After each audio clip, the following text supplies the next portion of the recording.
താമരശ്ശേരിയിലെ Shahbaz case ഉൾപ്പെടെ സംസ്ഥാനത്തെ യുവാക്കൾക്കിടയിലെ അക്രമവാസന നിയമസഭ നിർത്തിവെച്ച് ചർച്ച ചെയ്യുന്നു. ഇപ്പോൾ തത്സമയം ഇരകളായി മാറുന്നു. രാസലഹരിയിൽ മൂല്യബോധം നഷ്ടപ്പെടുന്ന ഇവർക്ക് ഏത് ക്രൂരതയ്ക്കും മടിയില്ല എന്ന നിലയിലേക്കാണ് സാർ കാര്യങ്ങൾ പോകുന്നത്. സാർ, നമ്മൾ എവിടെയാണ് സാർ ജീവിക്കുന്നത്? കേരളം ഒരു കൊളംബിയയായി മാറുകയാണോ? ഒരു കാലത്ത് പഞ്ചാബിനെ പറ്റിയായിരുന്നു ഡ്രഗ്സിന്റെ കാര്യത്തിൽ ഏറ്റവും വലിയ തോതിൽ ആളുകൾ സംസാരിച്ചു കൊണ്ടിരുന്നത്. സാർ, ഇന്ന് കേരളം ലഹരിക്ക് അടിമയായിക്കൊണ്ടിരിക്കുന്നു. നമ്മുടെ സമൂഹം ഒന്നാകെ ഗൗരവമായി ചിന്തിക്കേണ്ട ഒരു വിഷയമായി ഇത് മാറുകയാണ്.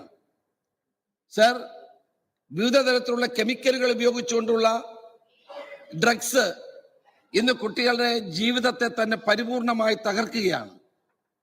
പുകഞ്ഞില്ലാതാകുന്ന യുവത്വമാണ് ഇന്ന് നമ്മൾ കണ്ടുകൊണ്ടിരിക്കുന്നത്. സാർ, ഇതെന്താണ് എന്ന് കണ്ടുപിടിക്കണ്ടേ? ഇതിന്റെ കാരണം എന്താണെന്ന് മനസ്സിലാക്കണ്ടേ?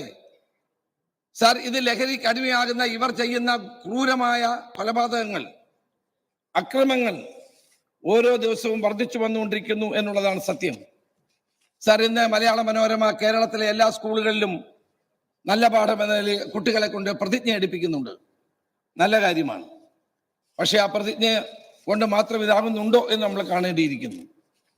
ഇന്ന് കേരള സമൂഹത്തിലെ എല്ലാവരും ഒരുമിച്ച് നിന്നുകൊണ്ട് ഈ വിപത്തിനെ നേരിടാൻ വേണ്ടി കഴിയണം.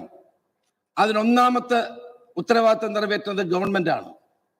മിസ്റ്റർ ചീഫ് മിനിസ്റ്റർ, അങ്ങ് 9 വർഷം കേരളത്തിന്റെ മുഖ്യമന്ത്രിയായിരുന്നു. ഈ 9 വർഷത്തിനിടയിൽ ലഹരിയെ നിയന്ത്രിക്കാനോ ലഹരിക്കെതിരെ ഒരു പോരാട്ടം നടത്താനോ ഈ ഗവൺമെന്റ് കഴിഞ്ഞിട്ടില്ല എന്നുള്ളതാണ് സത്യം. 9 വർഷം എന്ന് പറയുന്ന കേരള ചരിത്രത്തിൽ ഒരു ചെറിയ കാലയളവല്ല. സാർ, ഇന്ന് മലയാള മനോരമയിൽ ഒരു വാചകം ഒരു വാർത്ത പ്രസിദ്ധീകരിച്ചിട്ടുണ്ട്. നിയമിക്കാൻ വിമുഖത, എങ്ങനെ വിമുക്തി? മിസ്റ്റർ ചീഫ് മിനിസ്റ്റർ, അങ്ങ് എല്ലാ സമയത്തും വിമുക്തിയെ പറ്റി അവിടെ പറയാറുണ്ട്. ഈ വാർത്ത അങ്ങൊന്ന് വായിക്കണം. വിടുമ്പോൾ കേരളത്തിലെ 8 5 സ്റ്റാർ ഹോട്ടലുകളായിരുന്നു. ഒന്നാം പിണറായി ഗവൺമെന്റിന്റെ കാലത്ത് അത് 705 രണ്ടാം പിണറായി ഗവൺമെന്റ് ആയപ്പോൾ അത് 836 125 കൂടി രണ്ടാം പിണറായി ഗവൺമെന്റ് കൂടി. സാർ, പുതിയൊരു എക്സൈസ് നയം വരുന്നു എന്ന് പറയുന്നു. IT പാർക്കുകളിൽ മദ്യം വിളമ്പാം, ഡ്രൈ ഡേ വേണ്ട, ടൂറിസ്റ്റ് സെന്ററുകളിൽ യഥേഷ്ടം മദ്യം നൽകാം, കള്ള് ഷാപ്പുകളുടെ ദൂരപരിധി 400 നിന്ന് 250 കുറയ്ക്കാം. സാർ, ഇത് ആർക്ക് വേണ്ടിയാണ് സാർ?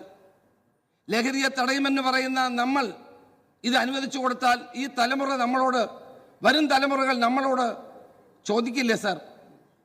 സാർ, 606 ബാറുകളിലെ നികുതി കുടിശ്ശിക കിട്ടിയിട്ടില്ലെന്നാണ് ധനകാര്യമന്ത്രി ഇവിടെ പറയുന്നത്. ഒരു നടപടിയും അവർക്കെതിരായിട്ടില്ല സാർ.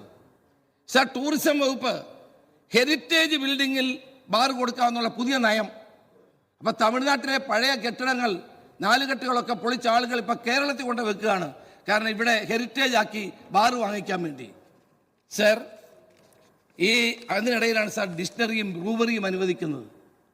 കേരളം ലഹരി മാഫിയയുടെ കീഴിൽ അമർന്നു കഴിയുമ്പോഴാണ് ഇവിടെ ഇനിയും ഡിസ്റ്റിലറിയും ബ്രൂവറിയും വൈനറിയും ഒക്കെ സ്ഥാപിച്ചുകൊണ്ട് കേരളത്തിൽ കൂടുതൽ മദ്യത്തിന്റെ അവൈലബിലിറ്റി വർദ്ധിപ്പിക്കാനുള്ള ശ്രമം നടത്തുന്നത് ആർക്ക് വേണ്ടി സാർ? ലഹരിയിൽ നിന്ന് കേരളത്തെ മോചിപ്പിക്കാൻ വേണ്ടി നടത്തുന്ന നമ്മുടെ കൂട്ടായ പരിശ്രമം, ആ പരിശ്രമത്തെ തകർക്കുന്നതല്ലേ സാർ പുതിയ ബ്രൂവറിയും ഡിസ്റ്റിലറിയും വൈനറിയും ബോട്ടിലിംഗ് പ്ലാന്റുകളുമെല്ലാം കേരളത്തിൽ സ്ഥാപിക്കാൻ പോകുന്നത്? സർ, കൂട്ടക്കൊലപാതകങ്ങൾ പെരുകുന്നതിന് ഉത്തരവാദിത്വം ആർക്കാണ് സാർ?